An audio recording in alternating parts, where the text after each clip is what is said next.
Senior Program Manager over at Sage Intact. And she's going to be speaking all about powering enablement through technology. So, Rita, over to you.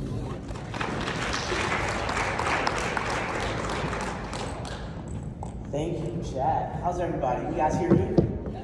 Awesome. You're an amazing looking crowd. Thank you so much for having me, Jack, Sales Enablement Collective. And thank you all for being here this morning. This is probably the most exciting 30 minutes that I've prepared for in a while. I'm never stressed, never nervous about things, but I was really nervous about standing in front of my peers to talk about some of the things I'm super excited about. So, what I normally do in my onboarding classes to make me feel a little bit more comfortable and to make my class feel a little bit more comfortable is we do a little icebreaker. The question that I ask is a very simple one, so don't worry if you aren't prepared for this, but if you had a talk show, or a podcast, I should say, that is a giant one, right? It's syndication, it's Joe Rogan-sized one. Who would be your first guess? Living, deceased, animated, fictional? I will take a couple of volunteers before we get started. Anyone got one on the top of their head that they're thinking about? Your first podcast? There you go, in the back. What's Ted Lasso. Love that. Love that. I need to catch up on this season. Ted Lasso's a good one. Any other ones out there? Mark Broder. Now, I don't know that name. Nobody does. Tell us about it. Greatest goaltender of all time for national hockey. Awesome.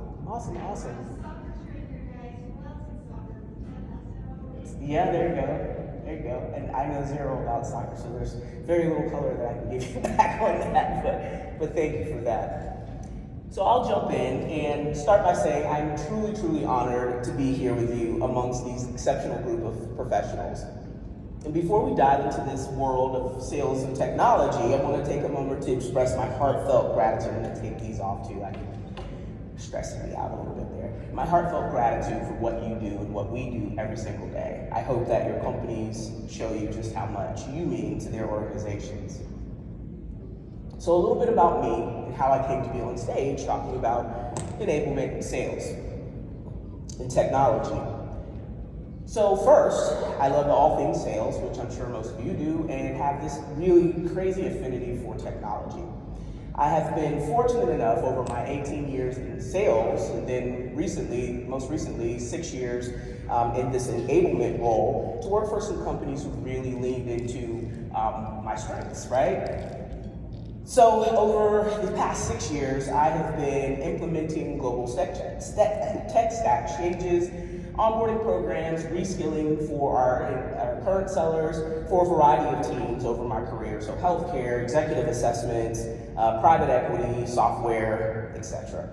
Currently, I'm responsible for onboarding all of our US-based sellers and bringing along technology and process improvement to the North American group.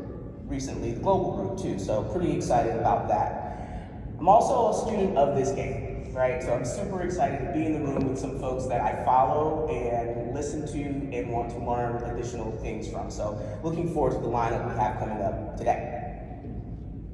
So in our brief few minutes we have together, we're going to talk about a couple of things.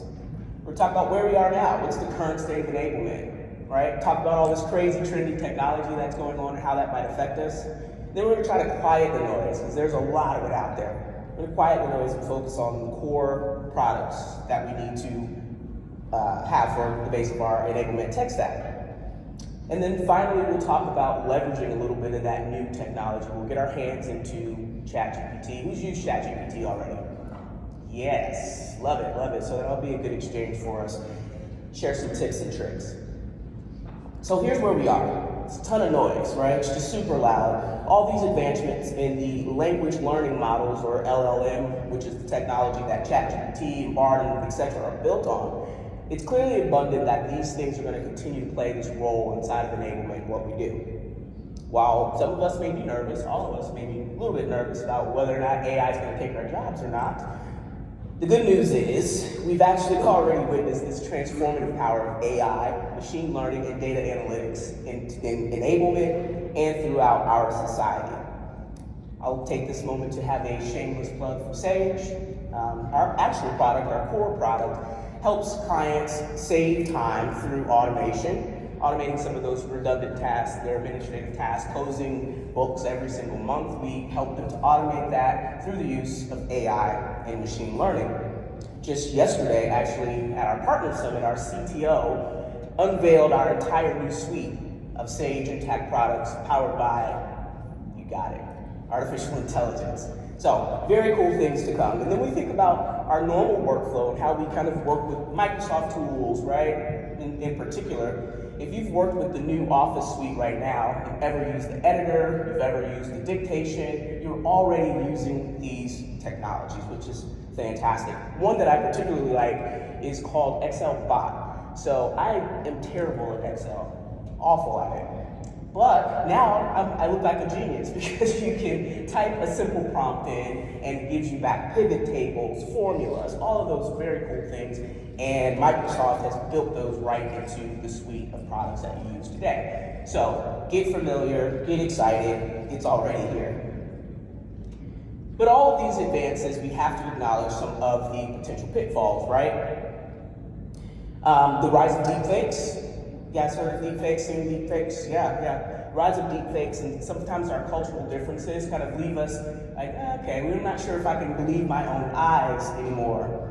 Just this past Monday, it was rumored that the S&P 500 dropped about 30 points, which accounted for about $500 billion worth of transactions over a photo that turned out to be fake. It was a very horrific event that appeared to take place here and drop the stock market, right? That's powerful in a fake photo. But before we all figured it out, those transactions had already happened.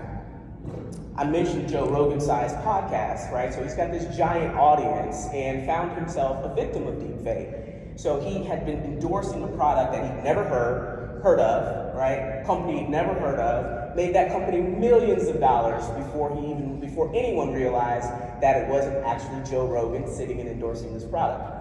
Very, very crazy, scary times. What are some of the ones that you all have heard? I know there's some scary ones out there, but have any of you all interacted with deep fakes? I hope not. I hope not. Good. And then, of course, the last concern we have here is that now that we have access to all of this data, this wealth of knowledge, that we start to become dependent on metrics and things like that instead of leaning into the art of sales and making the human connection. So what's the current state? Where are we?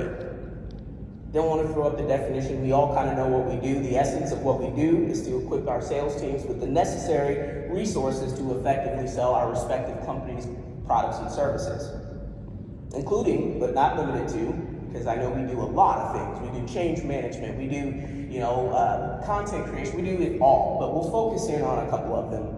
So training, coaching, content creation, and distribution. And again, in many ways, right, technology has always been there in the background for us as Enablement has grown. Some of us, how many of you, when you started in Enablement, were a one-person shop? Same. Still going, love it. Still going. And technology has made that possible, right, for you to really scale as a three-person team, as a one-person team, as we begin to grow. So technology has always kind of been there in the background. We think about our learning management systems. When those came out and we started to use those, they gave us really good insights into what content was working, what content is not working, what things are they interacting with, how can we lean into the things that are working and lean out of the things that are not. CRMs, when they came on the scene, I'm that old, I know I don't look it, but I started selling at 2. So that's why, thank you for the chuckle, I appreciate it. I'll be 46 next month. Thank you. So CRMs gave our reps a way to look at their entire book of business and see where things were moving, or not moving in this case. And then our customer engagement tools gave us the opportunity to see how our reps were interacting with the clients. We were able to finally hear directly from the rep or from the client. Jack, I lost. Oh, I'm losing my stuff. Okay, all right. We were able to look into the interactions that our reps were having with the customers as well. And as practitioners, those are the things that are happening. But to us, we're sitting and we're responding to this ever-changing sales landscape, right? How many of you have heard of, been asked to implement or asked to look at a new sales methodology over the last 6 months? Yeah. So that's one of the things that we're dealing with, right? One of the fires that we're trying to put out. Escalating competition. These new tools are allowing new entrants into our respective industries daily, and we have to be able to be agile and able to respond to that. And then, of course, we have the economy. Who knows where it's going? Who knows what's going up? It's going to, we're coming or going. Who knows? So technology obviously has revolutionized the way that we do what we do. We talked about that with the learning management system, CRM, content management systems, and learning management systems. But there are some specific technologies that take priority for companies that want to drive revenue through enablement, like my company, and I'm sure yours because you're here. Those three areas are your sales enablement platforms or your ecosystem, data analytics tools, and then of course artificial intelligence kind of laid over that. So first thing we're going to talk about is sort of simplifying what we're looking at, quieting the noise, right? This is a very basic slide here, but that's for a reason. First, we'll look at our CRM and then our content management platform. So these two should be the centralized hub for everything that flows from your organization or from your sales or your enablement group. So your live programs, your pre-work, post-work, whatever huddles you might put together for those particular reps, this is the space that you are building and disseminating that information from. Some of the notable ones that I like and have used or have heard, HighSpot, Seismic, SalesLoft. How many of you guys are using something similar to that or around that? Good. Awesome. I'm not endorsing anyone. That's straight from G2 and other competitive sites. So I would encourage you, if you are looking for one of those tools, to go ahead to one of those comparative sites to find out what your colleagues and peers have said and what their experiences have been. So with these as your baseline, we can create this seamless, just-in-time enablement for our sellers when they need the information most. An example of that is if we've got a sales rep inside of Salesforce, and they're doing pre-call research, right? So they're getting ready to go and have this initial call with this particular client. And something about the industry, about the client, about whatever doesn't make sense or they don't understand it. Well, connecting those to your content management system and your CRM will allow that relevant data to bubble up for that rep when they need it, just in time. So they're not logging into another system to figure out if they've got the data and they've got the things to share. You've got that right in the flow of their work. Then we have just outside of that, so now we've enabled our reps there in the middle. Now we want our reps to expand that out to their customers. So that's when we get into our conversation intelligence tools. So these tools offer us the ability to collect, analyze data based on buyer behavior and sales engagement. That way we can make decisions based on where we're going to go next, what things we need to enable. If we're hearing something on the call directly from the customer, there's an objection we've not heard, or there is one that we can't solve, you as an enablement team being able to listen into those calls and pull out that data can then make decisions to create courses and resources for your sellers. And then a bonus of that, so once we've got all of that together, we now have AI sort of laid on top of that so that we can now begin to give our reps and our customers a very tailored experience. So messaging, scripting, documents, those things shared based on customer persona and based on the salesperson's role. So,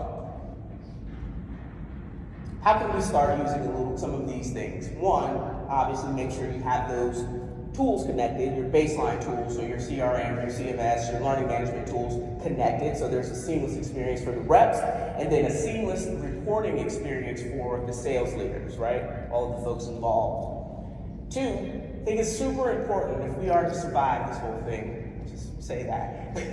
It's important that we learn how to, if you haven't already, lean into the data piece of this. Lean into understanding how to collect it, how to analyze it, and how to make decisions. I've said that a few times, super important. And to support your decisions, right? So oftentimes we're responsive to what our stakeholders are asking for. Maybe the new hot thing that's come out, they want you to make enablement on a program, build out courses and all these things based on very little data. So this is your chance to step back and say, okay, are we looking at this correctly? The data says this, but you're asking for this. It also gives us the opportunity to proactively go out to our stakeholders and say, hey, we noticed this.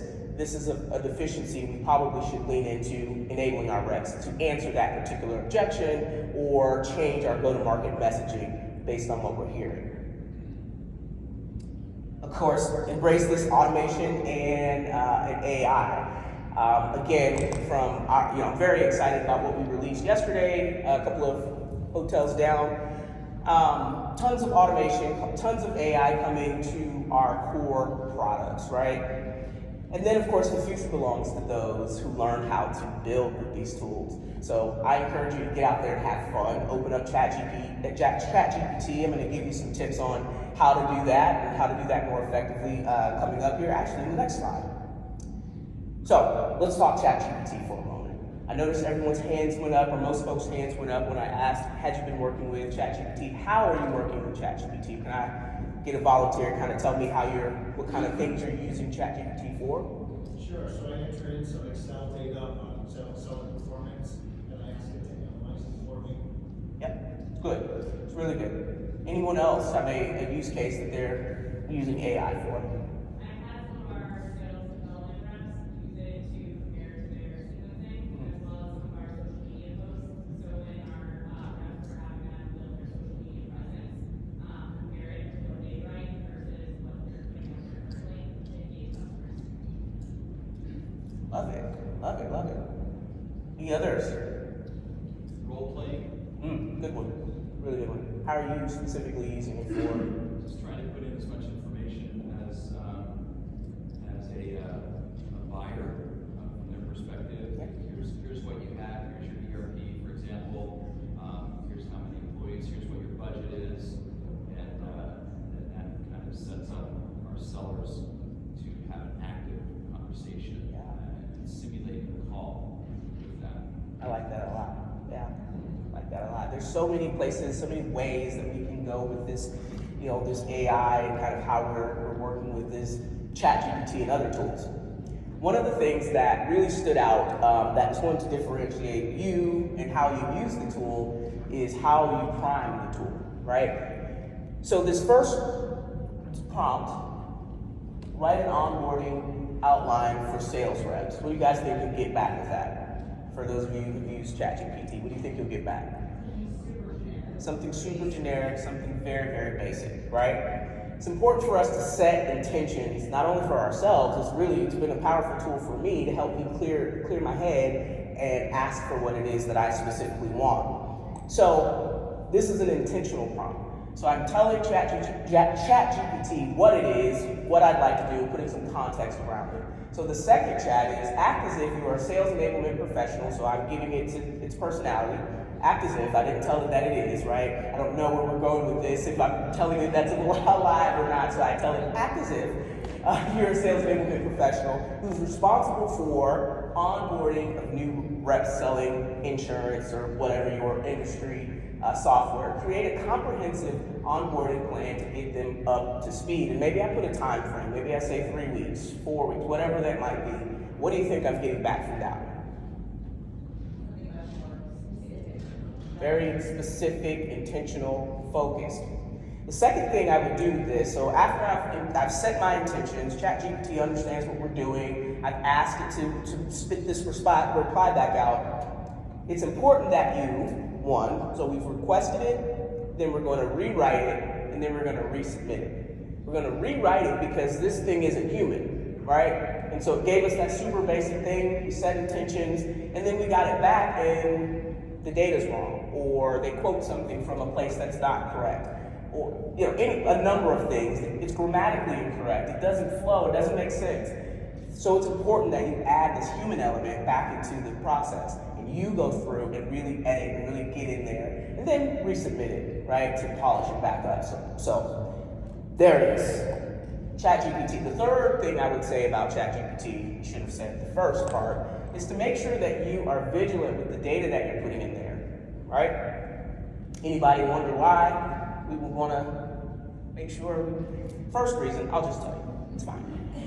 The first reason is you have to focus on what your particular company's data privacy policies are, right? So we don't want to put in customer data information, specific customer data information. We don't want to put in our company proprietary information into the tool either. One, for data privacy. Two, because your competition's doing the same thing, right? And if you're putting in this the ChatGPT knows only what we tell it. So if you're telling it all this proprietary private information about your company, and I go search as your competitor, guess what I get? Much more accurate data on how to beat you.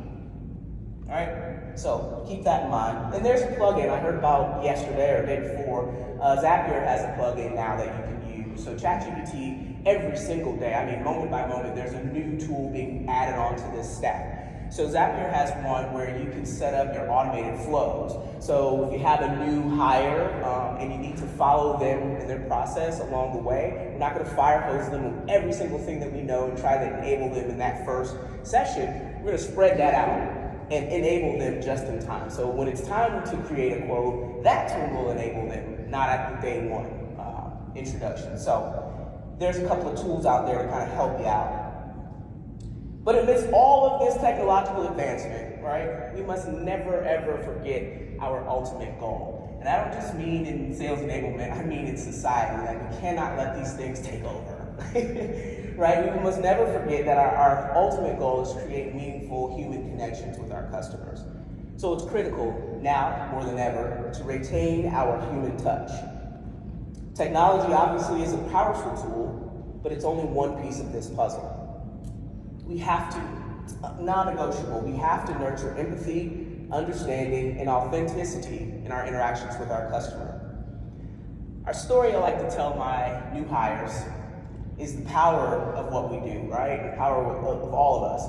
We work with a particular nonprofit, I think I can say their name, it's a case study, it's called Room to Read. And the goal of Room to Read is to help impoverished countries, their children, particularly girls and women, learn to read. Well, before they implemented Sage Intacct, they had about 56,000 chart accounts. You guys know what charts account? The data points, right? So different accounts, 56,000 of those that they would be closing out every month and checking and doing all those things. Well, they implemented Intacct and got down to about 100 chart accounts, right? Which is amazing. That's exciting. That's, that deserves a clap. All of those things. But the real clap, the real connection, is that time saved, that money saved, allowed them to help an additional 100,000 kids learn to read. That's the real impact. That's the power of this technology. Thank you. I appreciate that. So stay human, right? And then finally, in the great words of the sales leader and effectiveness coach, John Maxwell, the power of collaboration is the fuel that drives the engine of success. And so it is with our ability to co-create with these tools. Sales enablement is and will always be a vital function for any successful organization. Technology will help us and we'll leverage it, and we'll streamline processes, gain insights, and deliver exceptional experiences for our customers. But again, I'll say it again, it's worth saying over and over and over, it's imperative that we remain human and we keep our humanness at the center of all of these efforts. I appreciate your attention, and I'm open for any additional questions that you may have. Thank you.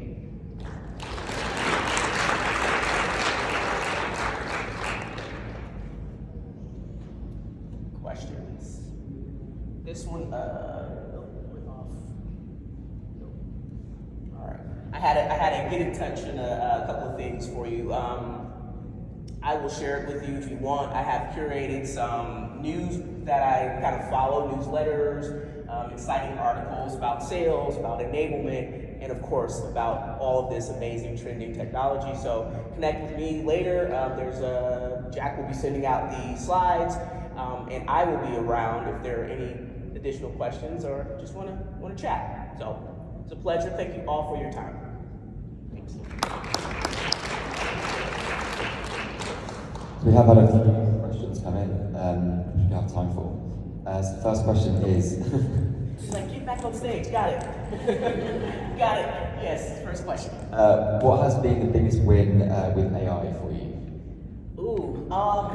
Biggest win, my speed, like the speed to like efficient product, like production. So the first thing that I did with AI was kind of rewrite a lot of the stuff that I had existing out there about my programs, and suddenly I became this like polished professional that that had already always been in there, but it really gave me the opportunity to scale really, really quickly, refresh all of my content, build some things, of course, with keeping in mind, keeping out company information, keeping out customer information, but I've been able to build some pretty cool things like revamping my onboarding program, for instance. Next question is, how do you avoid platform fatigue? Simplify, right? There's so many, there's so many. And I think us leaning into the data really will help us to kind of navigate through the noise. So it's like someone brings you a new software, we need this, and well, why? How are we justifying that? And I think that the way that we avoid that is we really lean into those three kind of basic tools that I was talking about: your content management system, learning management system, and your CRM. Focus on that. That's kind of how I avoid it.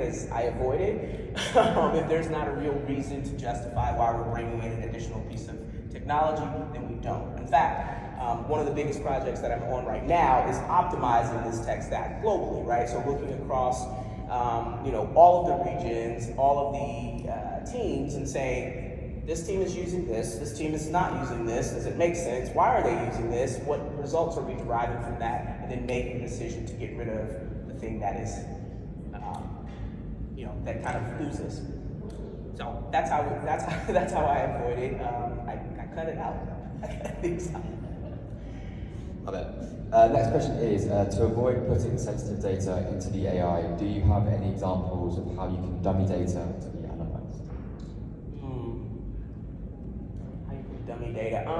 Yeah. I mean, you don't have to specifically talk about, it could be a customer light, right? If we're talking about hotels, and I want to talk specifically about the Mirage, I might describe the Mirage, but I'm not going to say the Mirage, right?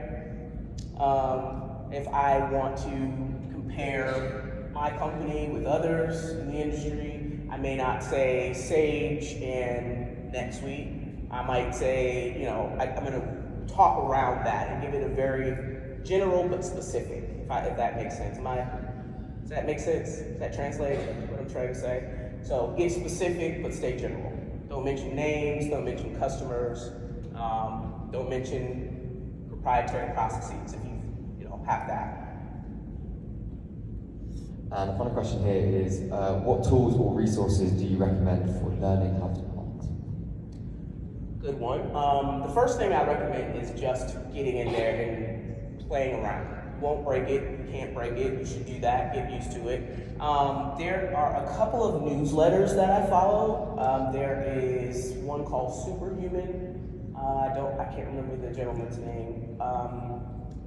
There's another one, Tech Marketing newsletter. I will provide those for you. I'll give you the exact newsletters and things that I subscribe to get this data from. But in terms of learning to prompt, we all have heard about this mysterious $300,000 plus job, right? That's out there, the prompting job.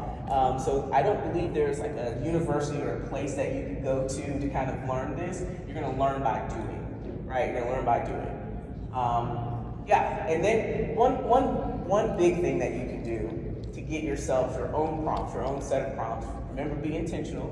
So you're going to tell ChatGPT, hey, ChatGPT, act as if you're a sales enablement professional. Give me, put some more parameters around it. Give me 50 prompts that will help me to improve my programs. All right? And you'll do that same process. So we've requested this, set it with intentions. We're going to look at that. Is it helpful for me? Maybe. Some of them will be out of those 50. Maybe some of those will be, maybe not. But use the tool to create the prompts. Yeah. That would be my advice, my last piece of advice on that. Amazing. Those are the questions. So Rita, again, thank you so much.